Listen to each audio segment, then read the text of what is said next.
Yeah, that will be optimization of your wing loading and thrust to weight ratio. For the time being, the takeoff.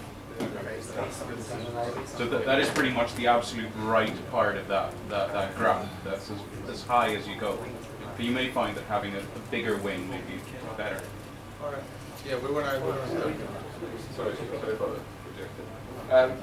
The air and underwater phases, we're proposing to have a starting point of 30% chord with a plane flap and see whether we need to adjust it to get a net zero lift force underwater.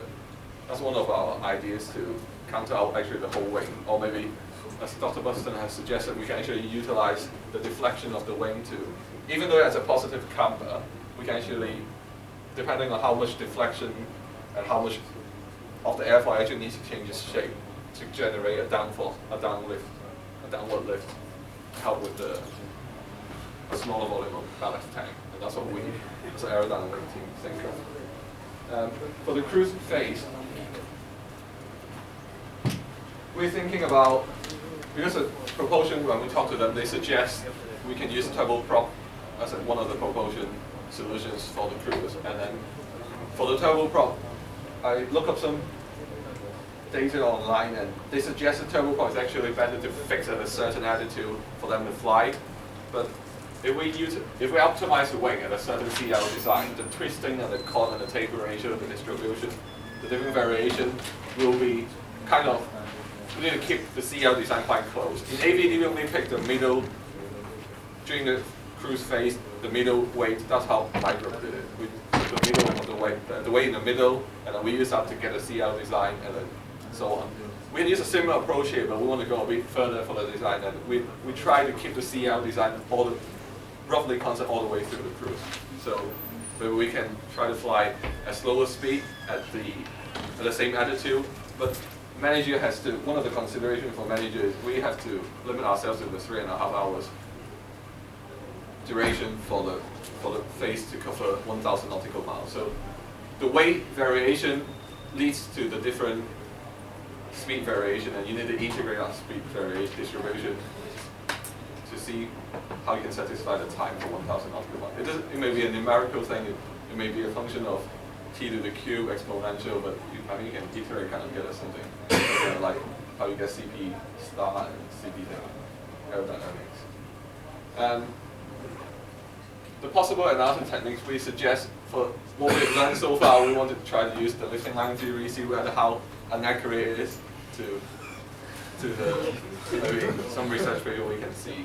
Because lifting line theory hasn't taken care of the boundary layer, we don't know whether the turboprop has an effect downstream to the tailplane or to the body, to the fuselage, anything. The panel code, there's been suggested that different plugins to give it an extra model of the boundary layer. Like, we haven't looked much into that, but we saw people suggesting we can actually get multiple plugins to enhance their own script to include the boundary layer. So that's what we need to look at. But yesterday we spent most of the day deciding what kind of a wing we need, so we didn't spend much time into researching our own topic. Like how we didn't go as detailed as stability. So for the time being, we need to move on to ground effect. So the second phase will require us to fly close to the surface of the Earth and of the sea. So we're planning to utilize the ground effect in order to improve the efficiency of the plane. There are actually two types of ground effect. The first one is called dominated. It gives quite a big increase in lift coefficient because the air is rammed underneath, between the surface and the wing, so similar to Condé nozzle, and it gives a big pressure increase and big lift. But it has drawbacks such as increased separation risk because there's a higher suction peak on the suction surface, and there's stability issues because the aerodynamic center moves backwards in this effect. However, this effect is only happens when you fly up 40% of the chord from the surface. And since we have a high mountain wing and we planning to fly at safe height, not to hit any waves, This span dominated. The ground effect probably will be more important for us. Effectively, this increases the span, well, the effective span now, and it can be analyzed, we think, using lifting line theory, just by adding another set of image vortices, and probably numerical techniques as well. This, because it effectively increases span, it will reduce the induced drag and increase the lift or drag coefficient. Thus, should reduce the fuel consumption of the plane in this phase. So the height at which we plan to fly is the idea is to remain invisible for the enemy radar. And as Jiggs explained, 38 meters at 12 nautical miles is for sea level radar. However, we expect to fly at lower height, to have some safety margin, and to utilize more of the ground effect, because the lower you are, the greater effect it has. And for 10-meter tower, by the way, ground clearance should be 9 meters, so we should be safe for that as well. I think the 5 meters comes from, in case we have C-state 5 wave, 4 meters, we should be still away from the wave. I like the mark marks. Yeah, so moving on to near surface or on surface considerations. One of the main things that we need to take into account would be the approach speed. This will have an effect on, obviously, on the landing impact on the aircraft structure, so we'll have to work with our structures colleagues to trash that out. As for the landing distance, this may or may not come into consideration, or may not be of large impact, depending on whether we want to assume it's open sea that we're landing in or not. As for stability on the water surface, we've mentioned pontoons on the wingtips.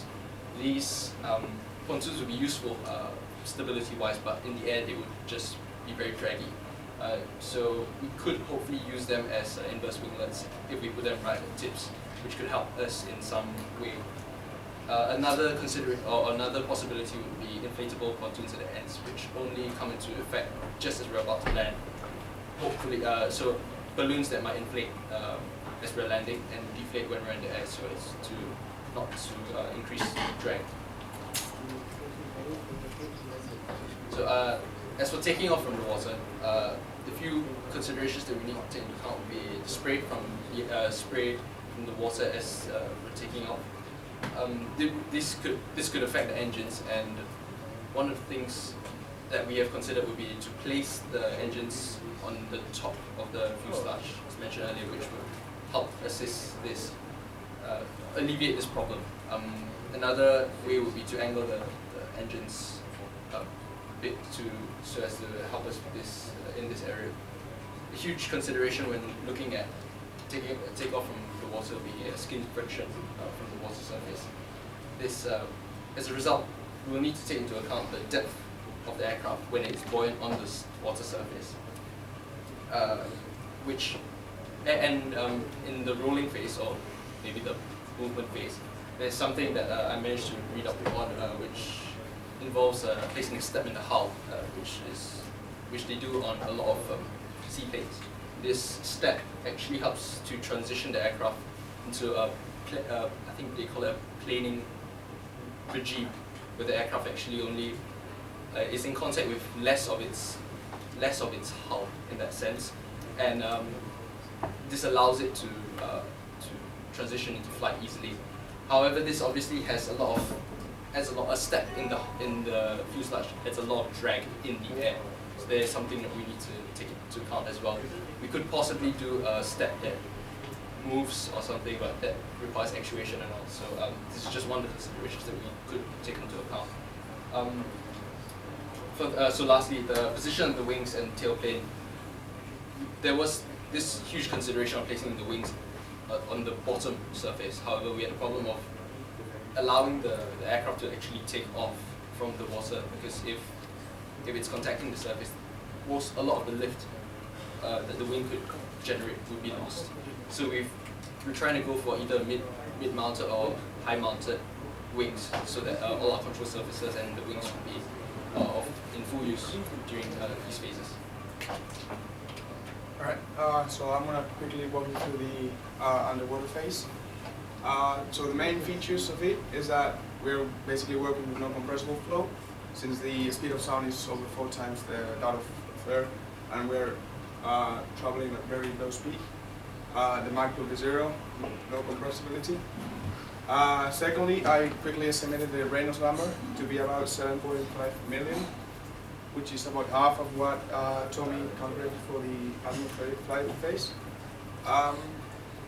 We were discussing if trying to sort of leveling them would be beneficial for the wind design or for the performance, or would make it easier. So that's something that's potential there. We're going to research on that to see if maybe increasing the speed in the underwater phase can, and leveling the Reynolds number maybe beneficial. Well, this is not as relevant as after the discussion with the systems group, but we were going for a neutrally buoyant craft and using the lift control surfaces to sort of sink it when we need to, or raise it up to the surface. Drag is a big component of the underwater phase. We have skin friction drag, which is very significant, and there is something called toe load drag, which I didn't have time to research in depth yet, but it has to do with the jaw moments and the pitching moment. And finally, we need to make sure we're not perturbing the first surfaces too much, so that the radar can detect us. And that's something I need to research on, how the perturbation spreads out in the long distance. And that's basically it.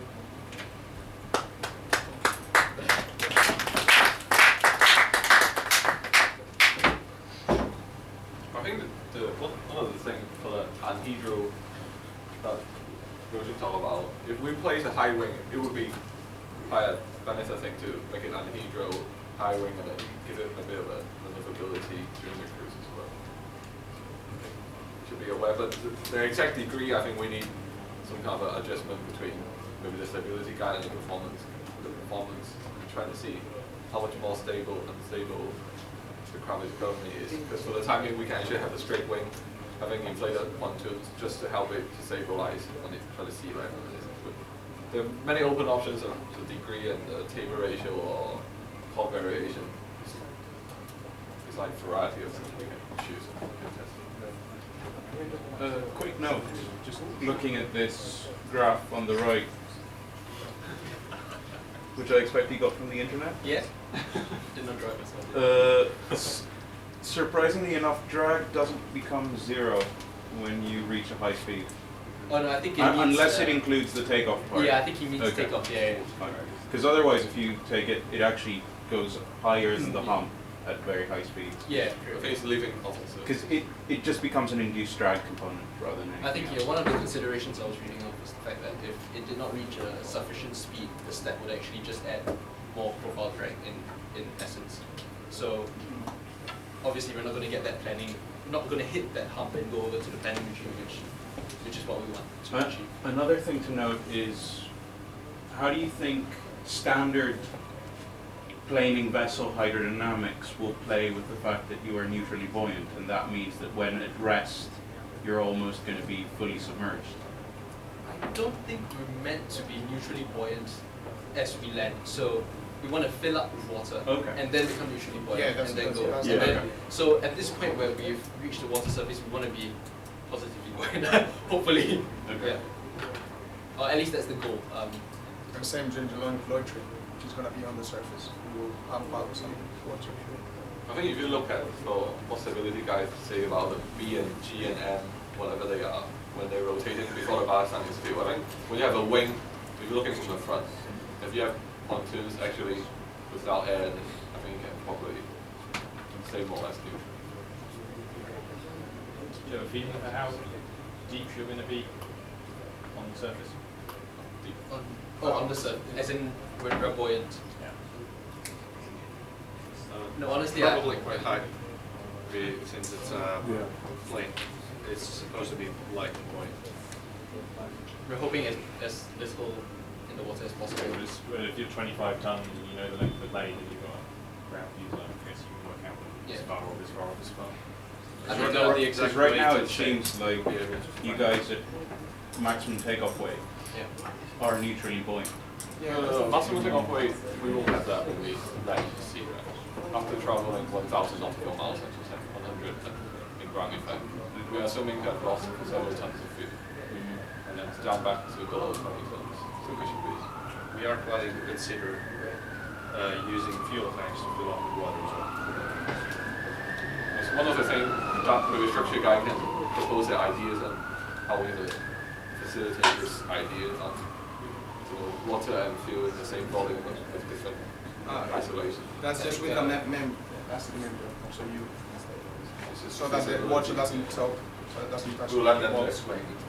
Yeah. One thing, you mentioned quite clearly that there's not going to be any point where core-dominated ground effect is going to be at play. Unless when we take off and land. That's where I was, But that's only for a few seconds. where you need to be able to estimate the Yes. lift and drag. But Dr. Bruce, just to answer your question, yeah, I think I'll have to look into how deep we are. But if I might have to estimate the hull area, and there was something that came out as well, which is the dead rise angle, or so for the bottom of a hull, its angle usually with the keel in the center because for stability reasons. So is that angle that I'll need to estimate as well, which determines how deep it will sit. So I can adjust or talk to the systems and the structures guys to talk about that to help. And hopefully the pontoons will help as well.